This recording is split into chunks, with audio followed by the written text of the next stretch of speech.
ಇದರಲ್ಲಿ ಅವ್ರ ಕೈವಾಡ ಏನಂದ್ರೆ ಅವ್ರಿಗೆ ಬೇಕಾದ್ರೆ ನಾವು ಗೆಲ್ಸ್ಕೊಳ್ತಾರ? ಹೌದು, 100%. ಅಲ್ಲಿ 3 ವಿಧಾನ ಇದೆ.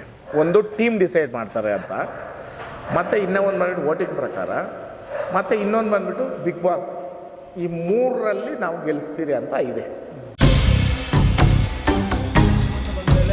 ಹನುಮಂತನೇ ಗೆಲ್ಲೋದು, ನಮ್ಮ ಅವನಿಗೆ ಓಟ್ ಹಾಕೋ ಅಂತ ತುಂಬ ಜನ ಹೇಳ್ತಾ ಇದ್ದಾರೆ. ಒಂದು 100 ಜನ ಕೇಳಿದ್ರೆ 90 ಜನ ಅವನಿಗೆ ಹೇಳ್ತಾ ಇದ್ದಾರೆ. ನಿಮ್ಗೆ ಏನು ಅನಿಸುತ್ತೆ ಹನುಮಂತನ ಬಗ್ಗೆ?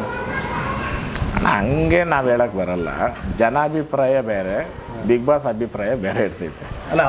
ಅಲ್ಲ ಯಾಕೆ ಉದಾಹರಣೆ ಯಾಕೆ ಹೇಳ್ತೀನಿ ಅಂತಂದರೆ, ಇವಾಗ ನೀವೇ ನೋಡಿರ್ಬೋದು ಅಣ್ಣ, ನಾನು ಒಳಗಡೆ ಇದ್ದಾಗ ಬೆಟ್ಟಿಂಗ್ ಕಟ್ಟವ್ರೆ, ನನಗೆ ಶಾಕು. ನನಗೆ ಶಾಕ್. ಅದು ಲಕ್ಷಗಟ್ಟಲೆ ಕಟ್ಟವ್ರಣ್ಣ, ಹೊರತೂರು ಸಂತೋಷ ಗೆಲ್ಲೋದು ಅಂತ. ಆವಾಗ ಅದು ಯಾವಾಗ ಹುಸಿ ಆಯಿತು ನನಗೆ ಅದ್ರ ಬಗ್ಗೆ ನಾನು ಮಾತಾಡಲ್ಲ. ಇನ್ನೊಂದು, ನೀವು ಬೆಟ್ಟಿಂಗ್ ಇದಕ್ಕೆ ನಿಮ್ಮ ಬಗ್ಗೆ ಹೇಳ್ತೀವಿ, ಯಾಕಂದರೆ ನಿಮ್ಮದು ಇದರಲ್ಲಿ ತುಂಬ ಬೆಟ್ಟಿಂಗ್ ಎಲ್ಲ ನಡೀತಾ ಇತ್ತು. ಬಟ್ ಈಗ ಫೈನಲ್ ಬಂದಾಗ ಈಗ 3 ಜನ ಇರ್ತಾರೆ. ಈಗ ಬಿಗ್ ಬಾಸ್ ಏನಾಗುತ್ತೆ, ವೋಟಿಂಗ್ ರಿಸಲ್ಟಲ್ಲೇ ನಾವು ಸೆಲೆಕ್ಟ್ ಮಾಡಿ, ಅಂದರೆ ವಿನ್ನರ್ ಇಲ್ಲ ಅದು ಸುಳ್ಳು ತೊಗೊಂಡೆ ನಾವು ಸೆಲೆಕ್ಟೆಡ್ ಮಾಡ್ತೀವಿ ಅಂತ ಹೇಳ್ತಾರೆ.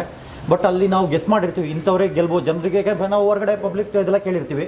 ಬಟ್ ಆ ಸ್ಪರ್ಧೆ ಗೆಲ್ಲಲ್ಲ, ಬೇರೆ ಒಬ್ಬ ಸ್ಪರ್ಧೆ ಗೆಲ್ತಾರೆ.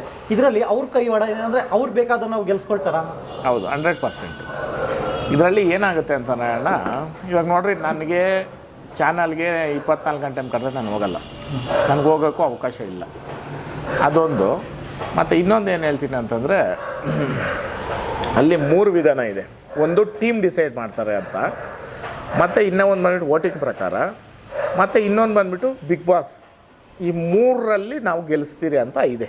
ಯಾಕಂತಂದರೆ ಅದು ನಮಗೆ ಒಂದು ಇದು ಕೊಡ್ತಾರೆ, ಏನಂತಂದರೆ ರೂಲ್ಸ್ ಬುಕ್ಕು ಅಂತಂದ್ಬಿಟ್ಟು. ಆ ರೂಲ್ಸ್ ಬುಕ್ಕಲ್ಲಿ ಅದಿದೆ. ಅಂದರೆ ಒಂದೊಂದು ಸಲ ಒಂದೊಂದು ಥರ ಅಂತ. ಓಕೆ, ನೀವು ಹೇಳೋ ಪ್ರಕಾರ ಏನಿದೆ, ಒಂದು ಜನರು ವೋಟಿಂಗು ಕನ್ಸಿಡರ್ ಮಾಡ್ತಾರೆ, ಮತ್ತೆ ಬಿಗ್ ಬಾಸ್ ಟೀಮ್ ಕನ್ಸಿಡರ್ ಮಾಡ್ತಾರೆ, ಮತ್ತೆ ನೆಕ್ಸ್ಟ್ ಬಿಗ್ ಬಾಸ್ ಮೈನ್ ಯಾರಿದ್ದಾರೆ ಇದು ಮಾಡೋದು, ಡೈರೆಕ್ಟ್ ಮಾಡೋರು, ಇವ್ರು 3 ಕಂಪೇರಬಲ್ ಮಾಡಿ ಒಬ್ಬ ವಿನ್ನರ್ ಕ್ಯಾಂಡಿಡೇಟ್ ಅನೌನ್ಸ್ ಮಾಡ್ತಾರೆ ಅಂತ ನಿಮ್ಮ ಹೇಳ್ತೀರಾ? ಹೌದು ಹೌದು. ಓಕೆ. ಆಮೇಲೆ ಬಿಗ್ ಬಾಸ್ ಅನ್ನೋದು ನೋಡೋಣ, ಬಿಗ್ ಬಾಸು ದುಡ್ಡುಗೋಸ್ಕರ ಇಲ್ಲ ಕಪ್ಗೋಸ್ಕರ ಅಲ್ಲ. ಬಿಗ್ ಬಾಸ್ ಅನ್ನೋದು ವ್ಯಕ್ತಿತ್ವ. ನಿಮ್ಮ ವ್ಯಕ್ತಿತ್ವನ ತೋರ್ಸೋಕೆ ನೀವು ಹೋಗಿರೋದು. ಅದರಿಂದ ಇವಾಗ ಏನು ಮಾಡಿದ್ರೆ 3 ತಿಂಗಳು ನಾವು ಹೋಗಿರ್ತೀವಿ. 3 ತಿಂಗಳು ನಮಗೆ ಏನು ನಾವು ಈ ಹೊರಗಡೆ ದುಡಿತೀರೋ ಅದಂತೂ ಅವ್ರು ಕೊಡೋಕ್ಕಾಗಲ್ಲ. ನಾನು ಓಪನ್ ಆಗಿ ಹೇಳ್ತೀನಿ. ಯಾಕಂತಂದರೆ ನಾವು ಹೊರಗಡೆ ಇದ್ದರೆ ಒಂದು ದಿನದಲ್ಲಿ ನಾವು ಎಷ್ಟೋ ಸಂಪಾದನೆ ಮಾಡ್ತೀರಿ, ಎಷ್ಟೋ ಕಳೀತೀರಿ, ಅದು ಬೇರೆ. ನಾವೇನೋ ತಿಂತೀರಿ, ಏನೋ ಮಾಡ್ತೀರಿ. ಬಟ್ ಅಲ್ಲಿ ಅದೊಂದು ನಾವು ಗೊತ್ತಿದ್ದೇ ಹೋಗೋದು. ಅದಕ್ಕೆ ಏನಂತಂದರೆ ಬಿಗ್ ಬಾಸ್ ಅನ್ನೋದು ಜನ ನೋಡ್ತಾರೆ, ಇಲ್ಲಿ ರೂಲ್ಸ್ ಹಿಂಗೆ ಇರುತ್ತೆ. ಅಣ್ಣ ಮೆಣಸಿನ್ಕಾಯಿ ತಿನ್ನೋ ಅವಶ್ಯಕತೆ ನನಗೇನಣ್ಣ ಇತ್ತು? ಅರ್ಥ ಮಾಡ್ರಿ ಅಲ್ವಾ? ಇವಾಗ ಹೊರಗಡೆ ನೀನು ತಿನ್ನೋದ್ರೆ ತಿಂತೀರ ನಾನು? ಅಲ್ಲಿ ಅದು ಐತೆ, ಅದಕ್ಕೋಸ್ಕರ ಮಾಡಬೇಕು, ಮಾಡಿದ್ದೀರಿ. ಓಕೆ, ಅದನ್ನು ತಿಳ್ಕೊಂಡಿದ್ದು ಹೋಗಿ ಅದ್ರ ಬಗ್ಗೆ ಬಂದು ಹೊರಗಡೆ ನೆಗೆಟಿವ್ ಮಾತಾಡೋದು ತಪ್ಪು ಅಂತ ನಾನು ಅಂತೀನಿ.